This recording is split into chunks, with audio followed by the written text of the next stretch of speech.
Saya mahasiswa, bagaimana agar menjaga mata, agar bisa khusyuk dan hati juga bisa fokus kepada akhirat? Pergilah kuliah di fakultas yang tidak ada wanitanya.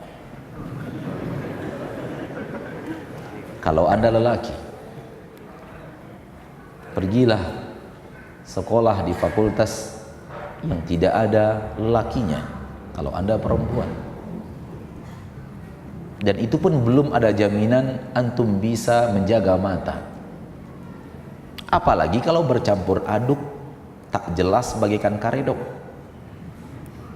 Maka lebih susah lagi untuk menjaga mata, lebih susah lagi untuk menjaga pergaulan, lebih susah lagi untuk menjaga dan menjaga. Menjaga hati untuk akhirat tak mudah. Walaupun Anda berada di masjid, sedang beriktikaf, tetap buka internet.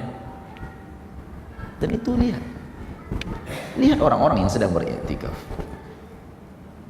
lebih banyak tangannya pegang handphone dibanding pegang Al-Quran. Itu orang sudah di masjid loh mas, pada zaman kita sekarang ini.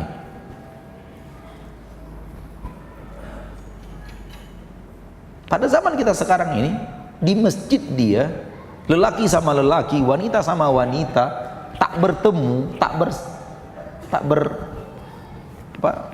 tak berselisih dan tidak berpapasan, tetap saja matanya sulit untuk dia kendalikan dan hatinya sulit untuk selalu sejak pada akhirat. Ya, orang-orang spesial, orang-orang khusus yang dirahmati Allah, yang tahu apa itu iktikaf dan bagaimana iktikaf yang seharusnya. Maka kalau sarana di sekeliling kita mendukung kita untuk tidak menjaga mata, bagaimana kita akan menjaga mata?